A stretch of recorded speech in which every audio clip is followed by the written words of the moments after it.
어쩜 이렇게 시간이 안 가는지 정말 버스 안에서 going 이불 속에서 going은 언제나 너에게 going. Hai teman-teman, pernah kalian pergi ke gunung atau pantai untuk berlibur? Pantai dan pegunungan adalah contoh dari kenampakan alam. Apa sih kenampakan alam itu? Kenampakan alam adalah segala bentuk permukaan bumi yang berbentuk secara alamiah. Kenampakan alam dapat berupa daratan maupun perairan. Contoh kenampakan alam daratan adalah dataran tinggi dan dataran rendah. Sedangkan contoh perairan adalah sungai, laut, dan danau.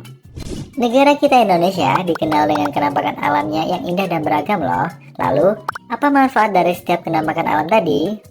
Dataran rendah umumnya dimanfaatkan sebagai tempat tinggal masyarakat, lahan pertanian, peternakan, dan industri atau pabrik. Dataran tinggi seperti gunung dapat dimanfaatkan sebagai lahan pertanian, peternakan, dan juga tempat wisata. Bagaimana dengan kenampakan alam perairan? Sungai dapat dimanfaatkan sebagai sumber air bersih dan tempat olahraga air. Danau dapat dimanfaatkan sebagai penampung air hujan dan sebagai sumber energi pembangkit listrik dengan dibuatnya bendungan. Laut dapat dimanfaatkan untuk memperoleh ikan dan hewan laut lainnya, sarana transportasi antar pulau, dan juga tempat wisata.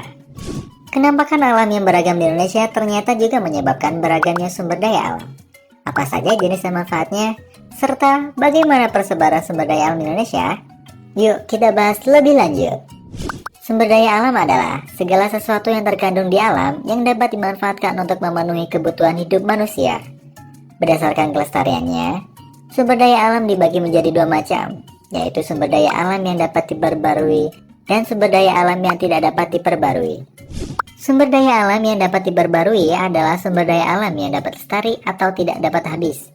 Contohnya, hewan dan tumbuhan yang dapat dikembangbiakan melalui aktivitas pertanian dan peternakan, serta yang dapat lestari secara alami seperti air, tanah, udara, dan matahari. Sumber daya alam yang dapat diperbarui memiliki banyak manfaat untuk kehidupan sehari-hari. Tumbuhan seperti beras, jagung, buah, dan sayur dapat diolah sebagai bahan makanan. Kapas untuk pakaian, kayu untuk bahan bangunan dan furnitur, kelapa sawit untuk minyak goreng, dan tebu untuk gula pasir.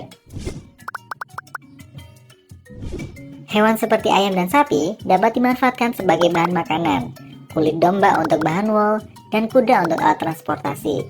Sumber daya alam seperti air, udara, dan matahari juga dapat dimanfaatkan sebagai sumber energi alternatif untuk pembangkit listrik. Lalu, bagaimana persebaran sumber daya alam yang dapat diperbarui di Indonesia ya? Kalian bisa perhatikan peta dan tabel berikut. Sumber daya alam yang tidak dapat diperbarui adalah kekayaan alam yang akan habis setelah dipakai.